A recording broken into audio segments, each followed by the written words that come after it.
Um dos principais desafios do futuro é você ter pessoas que sonham e que transformam sonho em projeto, que fazem um planejamento e têm a capacidade de modular e realizar. No nosso caso, a gente obviamente tem que racionalizar, tem que ser enxuto, mas a prioridade é manter a excelência do cuidado. Uma característica das nossas equipes é ousadia por um lado, com respeito e resiliência por outro.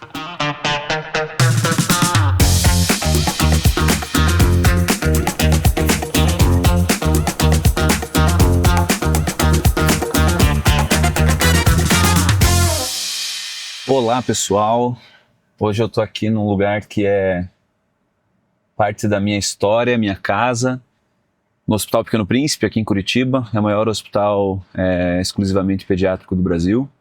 E fiquei aqui durante quase 17 anos. Boa parte da minha história está aqui, essa é a minha escola, essa foi a minha casa. E estamos aqui para fazer um momento, né, na nossa conversa aqui dentro do carro com a Eti. A Eti é a diretora executiva da instituição, foi a Eti que montou o nosso time lá em 2006, em que o Felipe, por exemplo, que entrou aqui também em 2006 junto comigo, e foi um dos episódios do nosso podcast também teve nesse time, e dali muita coisa se desenrolou. Então toda a minha escola de venda, toda a minha forma de tocar projetos e tudo mais, nasceu aqui. E foi um lugar onde eu aprendi a fazer o máximo possível com o mínimo disponível, né?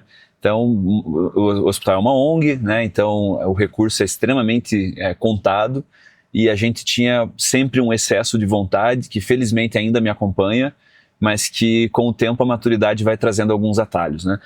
E nós não tínhamos muitas vezes esses atalhos. Então foi uma escola para mim e para todo o time que foi formado desde que eu cheguei. Foi uma escola que realmente hoje as pessoas olham e falam: você passou pelo Pequeno Príncipe, as pessoas se sentem confortáveis de que há um mínimo de qualidade ali, né? E assim, o tempo foi passando, eu acabei saindo do hospital em 2023 para montar a Caeru e felizmente as coisas estão indo muito bem, mas a gratidão ainda existe, né? Ela é profunda, ela é grande e é por isso que quando a gente pensou nas primeiras pessoas a serem participantes aqui dessa conversa aqui no carro, no podcast, a Eti veio assim, de bate-pronto, tanto para mim quanto para o Renan, né? Pela gratidão, pelo exemplo e por tudo que é construído, muitas vezes contra tudo e contra todos dentro do hospital. Então vou perguntar para ela muito de como ela montou tudo isso, apesar de eu já saber algumas respostas, mas ouvir dela é muito mais rico, e tentar de alguma forma trazer mais conhecimentos e mais boas práticas para nós que estamos assistindo ou participando de algum projeto junto, para que a gente possa evoluir, né? A Eti, ela começou tentando fazer medicina, virar médica e, segundo ela, poucos meses já desistiu, viu que não era o caminho, formou-se em arquitetura e, pelo que eu me lembro, nos anos 2000 ela chegou ao hospital para tocar um congresso em especial e aí foi galgando novos patamares, gerência, diretoria, montou o nosso time 6 ou 7 anos depois que ela chegou aqui. E aí o resto é história. Quando eu saí eram 150 pessoas mais ou menos no time e enfim, vou deixar para falar um pouco depois para a gente poder ouvir dela também. Bom pessoal, até comentando, eu fiz uma apresentação breve da Eti agora há pouco enquanto eu estava parado ali no estacionamento. Comentei que a gente se conheceu há quase 20 anos atrás, que chegou o nosso primeiro time lá em 2006 para começar os trabalhos de captação, que é uma escola de venda, não necessariamente de venda, mas acho que de postura, de não se conformar com o não, que virou um selo de qualidade em muitas pessoas, né? Você passou pelo Pequeno Príncipe? Sim, passei pelo Pequeno Príncipe, as pessoas, opa, já sei como é que vocês trabalham lá. E isso é um motivo de orgulho muito grande para mim e para o Renan, né? Que sempre que a gente fala tem alguma coisa a ver com o hospital, desde pensar alguma oportunidade nova, um negócio novo. As primeiras pessoas a serem convidadas, naturalmente seu nome nasceu, né, de primeira, assim, para a gente poder falar isso junto. Acho que como um exercício de gratidão, mas um exercício também da gente sempre revisitar as nossas bases, assim, sabe? Não importa quão longe de casa a gente vá, sempre vai ter uma casa para a gente poder chamar de nossa, né? E o hospital é isso. Então, quando a gente pensou nisso aqui, nossa, vamos falar com a Eti, mas te apresentei agora há pouco, né? Você falou, tentou a medicina, depois foi para arquitetura, daí veio para o Congresso Criança, e aí começou em 2006 novos projetos, e aí o resto é história. Mas acho que se você pudesse apresentar um pouquinho para gente e me corrigir se alguma besteira eu falei ou melhorar, seria muito legal. Com certeza. Bom, eu sou Eti Carneiro, eu sou mãe, sou uma ativista principalmente, sou formada em arquitetura e urbanismo e fiz especialização em marketing e depois em terceiro setor. Eu cresci dentro do hospital, minha mãe é voluntária dessa obra desde 1966, então eu sempre tive na minha vida essa guia de pensar na comunidade e de querer ajudar as pessoas. Quando eu comecei o marketing, o hospital tinha uma equipe de 3 ou 4 pessoas e captava R$174 mil por ano com um único programa de captação, que era uma doação continuada mensal. E ao organizar o Congresso Criança, eu me apercebi o quanto o hospital era uma referência na assistência, e se qualquer pessoa tivesse uma coisa mais séria ou grave com seu filho, era para o Pequeno Príncipe que queria ir, mas desconhecia nossas características. O fato de sermos filantrópicos e então sem fins lucrativos, o fato de atendermos mais de 60% de SUS, exatamente com a mesma qualidade, mesma equipe, mesmos materiais, mesmos equipamentos. E é interessante observar isso porque como o hospital sempre foi muito resolutivo, nunca teve fila de espera, criança esperando em corredor, as pessoas achavam que assim, tinha meia dúzia de SUS ali no prédio mais antigo, que é o nosso prédio histórico, o César Perneta.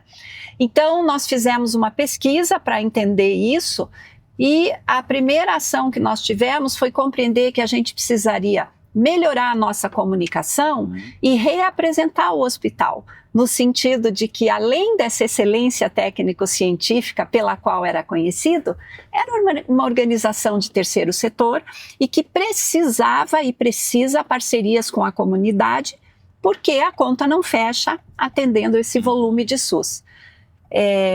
Isso tudo, o Congresso Criança aconteceu no ano 2000 e nesse ano eu comecei então a estudar um pouco do mercado, a estudar primeiro os nossos fornecedores e estruturamos um planejamento para então reapresentar o hospital e trazer oportunidades de aporte de recursos, né, de fazer um investimento social, financeiro no hospital.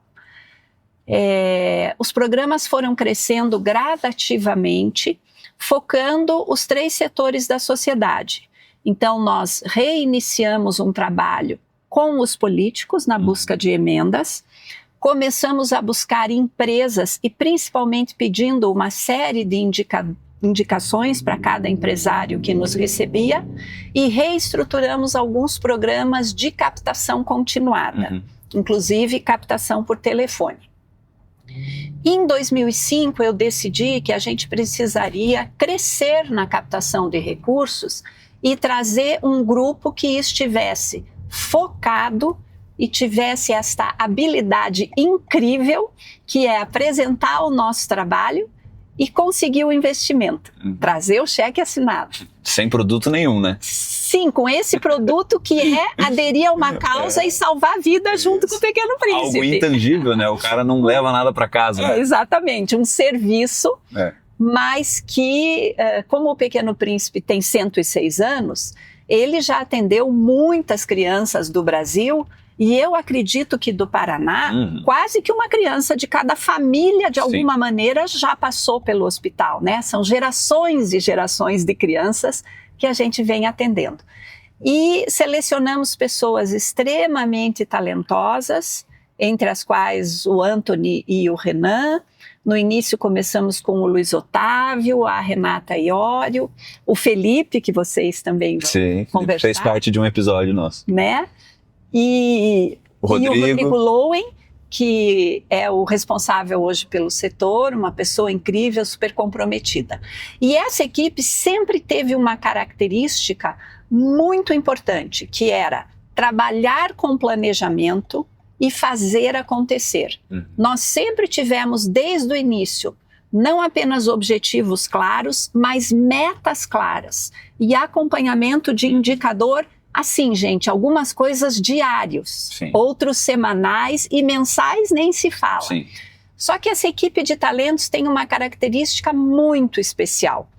Além desta habilidade de trazer o recurso, eles são mobilizadores e motivadores de pessoas e da sua equipe.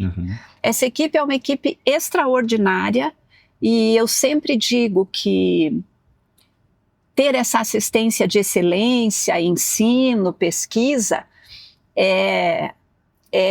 o nosso DNA é buscar cada vez resultados melhores. Mas esta capacidade de tangibilizar isso através de investimento social é muito especial. E isso é imprescindível para que as organizações sociais complementem sua sustentabilidade. No caso do hospital, existe uma pesquisa da Santa Casa de Misericórdia, que traz, da Associação das Santas Casas, né, da Confederação, que de cada R$1 gasto, os filantrópicos só recebem 50 centavos. Caramba. Então não tem matemática, essa conta realmente não fecha. E por outro lado, algumas pesquisas mostram que as organizações sociais da saúde têm uma capacidade de multiplicar por 7 cada real investido nela. No caso do Pequeno Príncipe, isso é muito tangível pelo grau de complexidade e de resolutividade que a gente tem.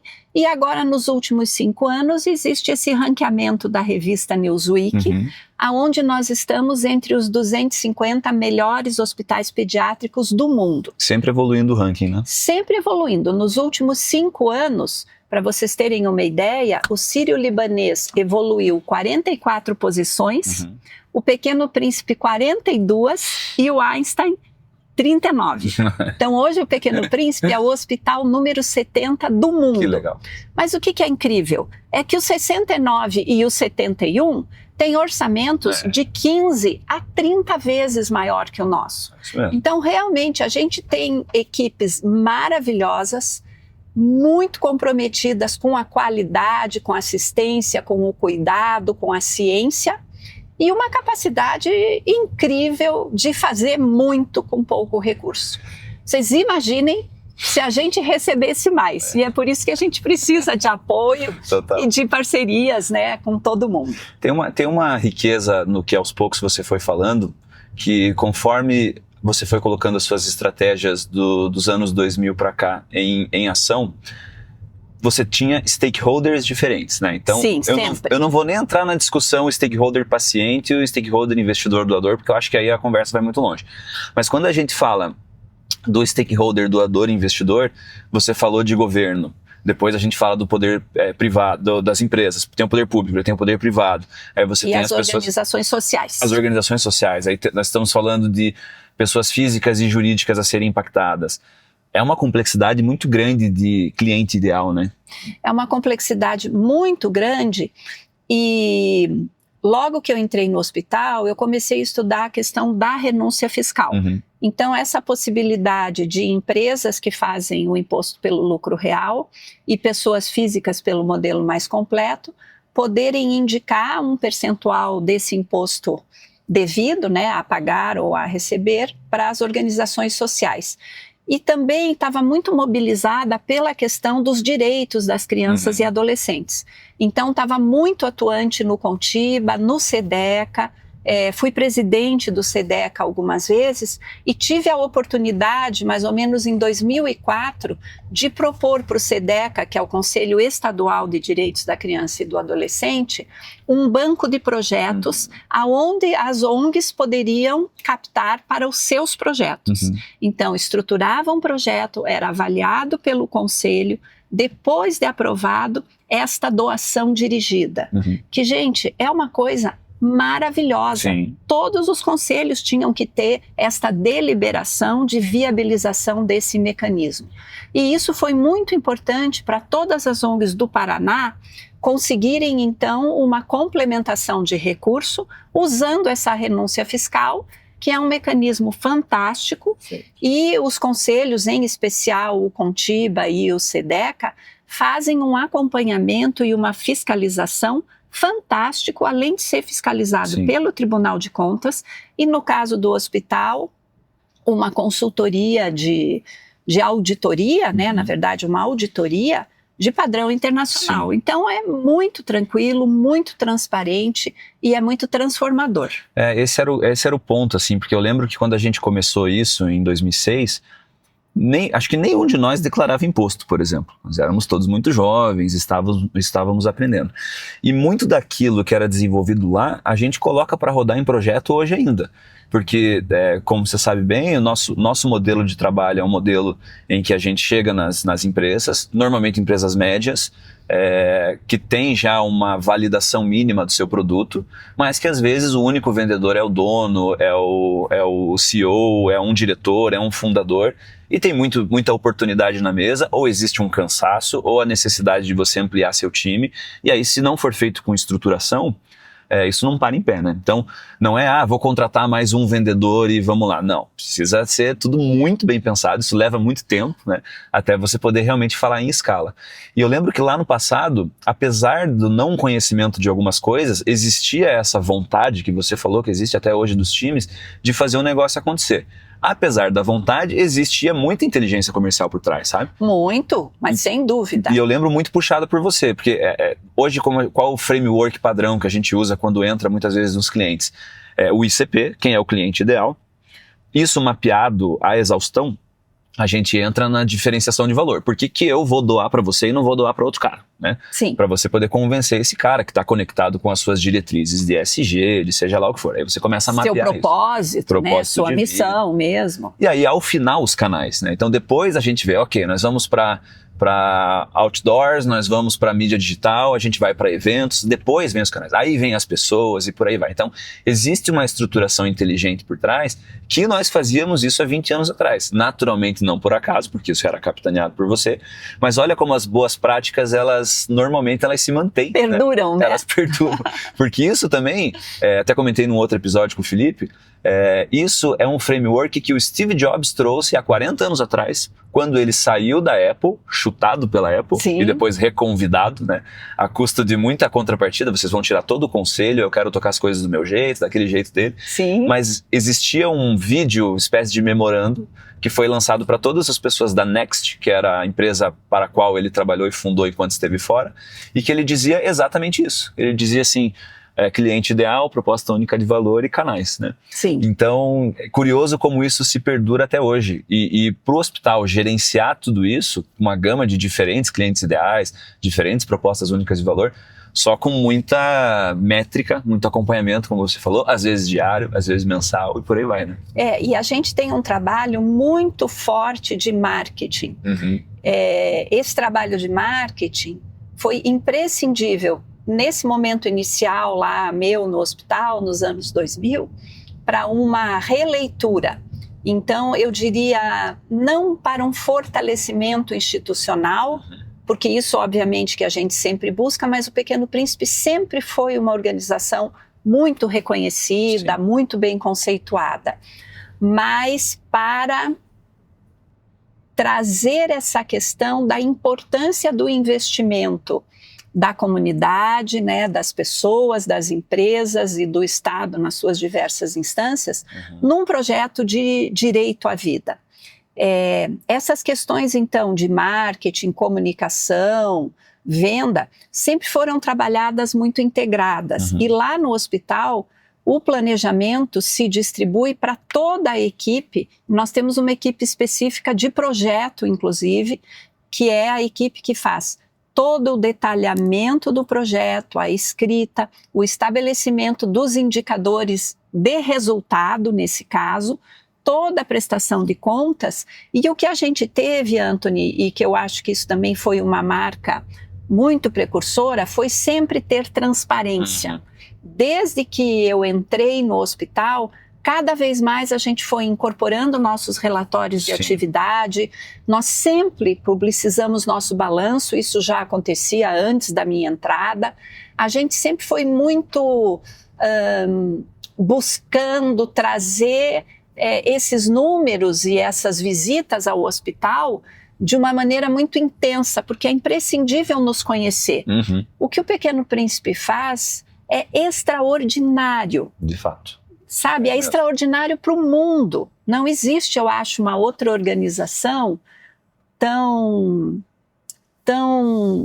intensa, tão grande, que tenha um número de atendimento tão grande como a gente. Eficiente, né? E que tenha os resultados com um orçamento tão enxuto quanto o que a gente tem. Vejam, eu não estou minusvaliando nenhuma outra organização, pelo contrário. Mas nós temos uma natureza, um grau de complexidade e resultados que são realmente muito incríveis. Então, mostrar isso para a população é um desafio que a gente tem, e um desafio cada vez maior, porque as organizações sociais diversas estão se estruturando, cada vez mais preparando suas equipes de marketing, captação, projeto, e... Estamos aí para isso, né? Para batalhar. Exatamente. Teve alguma vez... A gente precisa ser muito pioneiro, né, Antônio? Totalmente. Nossa, muito. Tem alguma vez, porque quando você fala assim, a gente é muito único e, enfim, tem que batalhar algumas batalhas bem delicadas, eu fico imaginando, imagina se a gente tivesse o orçamento que esses caras têm, né? Nossa. E estão performando no ranking aquém do que a gente faz. Nossa, é incrível. Eu fico refletindo o que você sente, assim, quando você vê as gerações que foram passando, porque... por exemplo, os meus pais, eu tenho 37 anos, os meus pais são muito jovens, então, né, meu pai tem 57 anos, a minha mãe um pouco menos do que isso, então eles foram pais muito jovens. Muito. Mas mesmo assim, eles já são de uma geração anterior, apesar da proximidade. O que você vê como boas práticas, como o que ainda se mantém, especialmente com essa geração nova que está chegando, que na verdade é a geração que vai sentar na nossa cadeira, não adianta reclamar muito, né? Sim. São os caras que vão fazer o que a gente vai em algum momento deixar de fazer. O que você acha que deve ser mantido, como a gente deve atuar com esses caras? Você que passou por outras gerações liderando, né, outras pessoas de outras idades. Bom, primeiro nós temos que trazer pessoas afins, pessoas que gostem de pessoas, que acreditem em equidade, que acreditem que é importante que se invista em justiça social, né, que queira reivindicar direitos. Então começa por aí. Mas, cliente ideal, né? Você já fez a ruptura. Né? Precisa ter esse vínculo com a causa. A outra questão é muito importante compreender o terceiro setor e as suas características, porque se eu trago uma pessoa para uma equipe que diz que o jeito mais fácil de ter resultado é cortando, e esse cortar pode de alguma maneira impactar na qualidade de atendimento, essa pessoa não pode estar no hospital, ela tem que estar em algum outro lugar. No nosso caso, a gente obviamente tem que racionalizar, tem que ser enxuto, mas a prioridade é manter a excelência do cuidado. E isso é muito difícil, às vezes, de ser entendido pelo mercado, porque eu já ouvi algumas sugestões, por exemplo, diminui o SUS, pronto, seu problema está resolvido. As pessoas vão continuar precisando, morrendo. Corta tudo que o SUS, corta tudo que é mais deficitário, que traga mais déficit do SUS, e pronto. Pesquisa. Mas para que pesquisa? Você já não consegue pagar a conta do hospital, precisa buscar dinheiro para isso? Vai inventar pesquisa. Então, a gente precisa de pessoas que, primeiro, compreendam a complexidade de se trabalhar numa organização de terceiro setor, aonde o não é só um desafio a ser superado, e aonde nós temos que ter a habilidade de tangibilizar esses resultados tão extraordinários que temos, numa ação de realmente usar renúncia fiscal, mas também tirar dinheiro do bolso. Sim. Esse é o nosso principal desafio, como trazer o recurso direto. Eu diria que essas gerações mais modernas, primeiro, precisam ter muita consciência e estão tendo dessa necessidade de planejamento. Para planejar, você precisa estudar, você precisa conhecer o mercado, você precisa compreender dinâmicas de diversas organizações, de empresas, das startups, o que está acontecendo, né? Que alguns grupos que pensam mais livremente, usam inteligência artificial, conseguem resultados tão rápidos e tão satisfatórios, e entender que uma parte do que fazemos jamais será isso. Outra pode ser isso. E aí a gente precisa pensar novos produtos e serviços que venham agregar. Mas eu diria que uma característica das nossas equipes é ousadia por um lado, com respeito e resiliência por outro.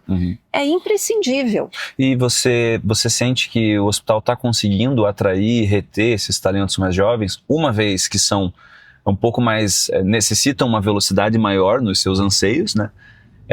Mas que também são mais conectados a causas. Eu tenho a sensação que os mais jovens, eles são um pouco mais rebeldes no sentido positivo de ajudar quem precisa mais. Sim. Como que está esse equilíbrio, na sua opinião? Sim? Essa é uma característica verdadeira. Esta geração, se por um lado quer tudo muito rápido e realmente aperta um botão, a inteligência artificial traz o resultado ali para uma equação, primeiro, tem consciência que isso não basta. Que ao você receber o resultado da inteligência artificial, você vai questionar, você vai buscar, você vai racionalizar para ir alinhando, afinando e mesmo readequando. E eles são mais questionadores mesmo, eles são mais agitados e, por outro lado, muitos deles são extremamente comprometidos. Com várias questões sociais, né? Igualdade de gênero, combate à fome, e a questão da saúde, a questão da educação, da cultura. Então, esta é uma geração diferenciada, porque aparentemente tudo é um flash, mas ao mesmo tempo eles querem mais. E a gente tem que ir adequando todas essas habilidades, essas vontades, essas capacidades com boa técnica para que o resultado seja um resultado transformador mesmo, né?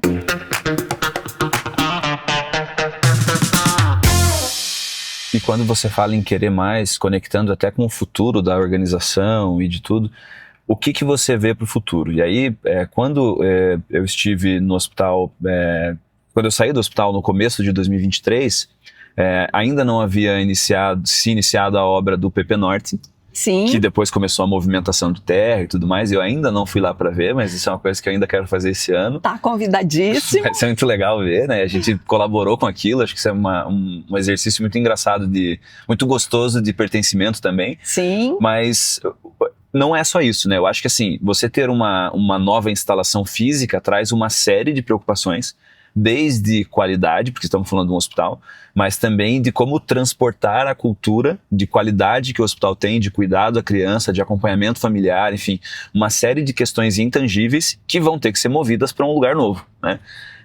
Talvez é por isso que não é simples de ver o hospital gerenciando algum lugar no Rio Grande do Norte, porque não é bem assim para levar, né, esse tipo de cultura. Como que você enxerga o desafio do futuro, que a gente está vendo agora, com uma instalação física, mas também com todos os outros desafios que alguém na sua cadeira tem que ficar olhando, né? Bom, eu diria que primeiro, um dos principais desafios do futuro é você ter pessoas que sonham e que transformam sonho em projeto, que fazem um planejamento e têm a capacidade de modular e realizar. Esse é o principal desafio. No caso do hospital, essa estrutura que vai se multiplicar muito, trazendo um hospital dia, um hospital 24 horas, um centro cultural, um jardim botânico, a faculdade, o instituto de pesquisa, um prédio de consultórios e ambulatórios, possivelmente um instituto de neurologia, a gente, além de ter o investimento na obra em si, nós vamos precisar ampliar imensamente as equipes, continuando num cenário onde a principal fonte pagadora do hospital é deficitária. Então, essas pessoas que se somam à nossa obra, independente de que geração sejam, elas precisam esta ousadia e estarem abertas para a inovação. A inteligência artificial chegou como uma ferramenta para nos ajudar a melhorar imensamente nossos resultados. Então, algumas pessoas a temem, não devem temer, pelo contrário, devem aprender a usar. Sim. Até nesse sentido, o trabalho que a gente está fazendo, Anthony, com você e o Renan, de buscar a inteligência artificial para agilizar ainda mais os nossos processos, está sendo muito bacana. A gente precisa de pessoas muito especializadas nas suas áreas. As nossas equipes estão muito focadas em estruturar bons projetos, em fazer um bom marketing, em captar esses recursos de maneira modelo para o Brasil. Então, também trazer pessoas especializadas em determinadas áreas, que topem parcerias virtuosas, é imprescindível, né? Eu estou gostando muito desse trabalho que a gente está fazendo com vocês, porque reduzir uma operação de 60 minutos para 20, com perspectiva agora de diminuir para 5, vocês vejam a capacidade que essa equipe vai ter de ter mais tempo para captar, enquanto a inteligência artificial está fazendo um primeiro trabalho para a gente. Acho que é o grande ponto. Nós temos uma premissa muito grande de ter um cuidado na quantidade de projetos que a gente toca. Então, não são mais do que 10, 12 projetos no ano. Isso é uma escolha estratégica nossa, com todos os riscos que essa escolha traz, de escala especialmente. Mas, especialmente, estar em projetos em que, de fato, a gente faça a diferença. Então, há muitas oportunidades que chegam e que nós somos os primeiros a levantar a mão e dizer, não somos capazes, né? Não dá pra gente. Então, é muito gostoso ouvir isso de você, porque é o que a gente quer. Receita e tudo mais são importantes naturalmente, né? Ninguém trabalha de graça, mas isso é uma coisa que no nosso conhecimento isso vai acontecer a reboque de bons projetos feitos com bons parceiros em que as forças se unam e ter alguém de fora com uma visão não viciada, não diária, é muito saudável. A gente mesmo tem advisors no nosso negócio, em que a gente, para falar dos nossos processos de venda, a gente fala com terceiros. Então, não tenho vergonha nenhuma nisso, porque é interessante e importante. A gente falou com o Felipe e com o Gustavo, com o Bernardo Boncoski, que é irmão do Gustavo Boncoski. Sim. Eles dois comentaram em começar do zero coisas e ser o mais burro da mesa. E beleza, às vezes você vai ter que ser. Você tem que buscar grupos que as pessoas saibam mais que você, porque se você é quem mais sabe, você vai se acrescentar muito pouco, possivelmente, né? Então precisa mesmo, não pode ter medo desse tipo de situação. Então esse é o grande ponto, assim, e é legal ouvir de você que as coisas estão indo para esse rumo, que é o rumo que a gente espera, e essa história de sermos exatamente quem nós somos vai nos levar além, né? Já devia. E muito legal a gente ver, né, o Nobel de Economia, que traz essa questão de como a inteligência artificial vai, inclusive, trazer mais justiça social. Então, o nosso papel também é cuidar, no sentido de que todo esse desenvolvimento, né, gere prosperidade, mas também gere pessoas mais felizes com oportunidades. E vocês terem essa perspectiva no coração e, ao mesmo tempo, um grande preparo técnico para lidar com as questões técnicas, é a melhor composição possível para ter bom resultado. E essa opção de não querer quantidade e querer qualidade, eu não tenho a menor dúvida que só vai fazer vocês cada vez mais estarem melhor posicionados e muito até desejados pelas empresas e pelas organizações sociais, porque existe uma fórmula certa, uma fórmula assertiva, eu diria, e vocês estão indo por esse caminho. Estamos tentando, estamos dando o nosso melhor. Eu vou, antes de encerrar aqui, você acabou respondendo automaticamente uma pergunta sobre inteligência artificial e futuro, que eu acho que eu gosto muito de fazer para as pessoas, para entender como elas veem, e o seu jeito de ver é um jeito muito parecido, né? Usando, essa é uma tecnologia e como qualquer outra é o meio, não é o fim. Sim. Então, como tomar vantagem disso para, enfim, poder produzir melhor, entregar mais justiça social, que é uma coisa que eu também acredito. Acho que isso vai aproximar a possibilidade de a gente poder ajudar mais pessoas. Se nós, como humanos, seremos capazes de fazer isso, acho que é o futuro que vai ter que nos dizer, né? Mas que a oportunidade está aí, as ferramentas estão aí, elas estão, né?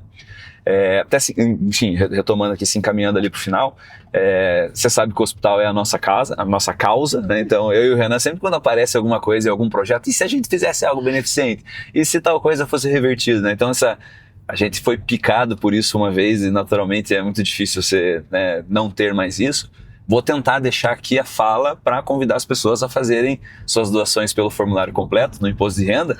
E você me disse se ela ainda está atual ou alguma coisa eu acabei perdendo nos últimos 2 anos e pouco. Então o convite é para todo mundo que, se for declarante por formulário completo, pode doar até 6% do imposto de renda para o Hospital Pequeno Príncipe até o último dia fiscal desse ano. Então é possível doar também no momento da declaração, sem dúvida alguma, porém esse potencial cai pela metade. E aí a gente vai acabar deixando cada vez mais recurso na máquina pública. Não estou aqui para debater se ele é bem usado ou não é bem usado, o fato é que poderia estar com certeza sendo bem usado pelo Hospital Pequeno Príncipe. Então, se vocês de alguma forma quiserem saber um pouco mais disso, vocês podem falar direto com a nossa equipe, na verdade. Então a gente encaminha da melhor maneira que o hospital precisar. A gente fica com materiais do hospital, se for o caso, para responder rapidamente para as pessoas. A gente está completamente à disposição para ser esse hub. O que mais interessa é, se você paga imposto, não importa se você é pessoa física ou jurídica, você pode doar alguma coisa para alguém que vai fazer bom uso. Então nos usem como ferramenta, assim como a gente falou da inteligência artificial, para que a gente te ajude a chegar lá. Se é lucro real ou não é, se é formulário completo ou não interessa. Fala com a gente conversa com as pessoas lá e encaminha da melhor maneira. O que você achou? Muito bom. E, gente, não esquecer também, primeiro, nenhum pai, nenhuma mãe deve passar pelo desespero de não ter um atendimento de qualidade para o seu filho. Nenhuma criança merece ser esquecida. E nós precisamos ter o melhor hospital pediátrico do mundo aqui, se possível, para os nossos filhos e netos não precisarem usar. Mas se precisarem, para onde irão? Que tipo de atendimento a gente tem expectativa de ter? Que tipo de equipamento, remédios de ultíssima geração, sistemas que controlem para que use o antibiótico mais simples na menor dose possível para que faça efeito e não aumente a resistência das bactérias, que é um problema mundial gigantesco. Então, investir no Pequeno Príncipe é investir em vida, é investir numa oportunidade de um acolhimento integral, em evolução, em ciência, em multiplicação de conhecimento, né, Anthony? E as nossas portas estão abertas. E, Anthony, uma última questão, assim, é muito bonito ouvir você falando com essa paixão, e isso é uma alegria muito grande para nós do Pequeno Príncipe, porque a gente, mesmo que as pessoas mudem de atividade, de trabalho, de cidade, a gente continua unido pelo coração. E isso é muito bacana. Você falou da multiplicação, né? Tá aí, ó, agora tá multiplicado para sempre, né? E tia, a nossa gratidão, posso falar pelo Renan, pela Vitória, que é do nosso time e também passou pelo hospital, é gigantesca. Assim, eu não vou me furtar a agradecer apenas pelo momento que a gente teve aqui juntos, mas foi por toda a porta aberta sempre, a oportunidade de errar. Eu sempre tive liberdade de errar dentro do hospital. E eu sempre disse, erros só novos. Só os novos, então, erros só os novos. Temos que errar para acertar depois, exatamente. Mas erros são novos, né? E eu sempre pude ser quem eu sou, assim, né? Uma pessoa propositiva, às vezes questionadora demais, mas com muita vontade de fazer, sem preguiça, de tentar, de pegar o avião, vamos tentar achar esse cara, não interessa. Eu lembro de ter sentado na frente de uma indústria até esperar aquela bendita gerente de RH sair para poder me atender. Então foram incontáveis coisas que me moldaram, foi porque algum dia você disse um sim, né? E esse sim foi para mim, que virou um sim para várias outras pessoas que hoje são gratas ao hospital, imagino que da mesma forma que eu sou. Então, meu muito obrigado a você, ao Zé, a toda a equipe. Espero que vocês tenham gostado. Não sei se você gostou. Eu adorei. Para uma primeira vez. Qual foi a última vez que você fez algo pela primeira vez? Agora, né? Uma entrevista no carro. Agora, uma entrevista no carro foi incrível. Obrigado, Eti. Obrigado a toda a turma do hospital. E valeu, moçada. Boa tarde para todo mundo.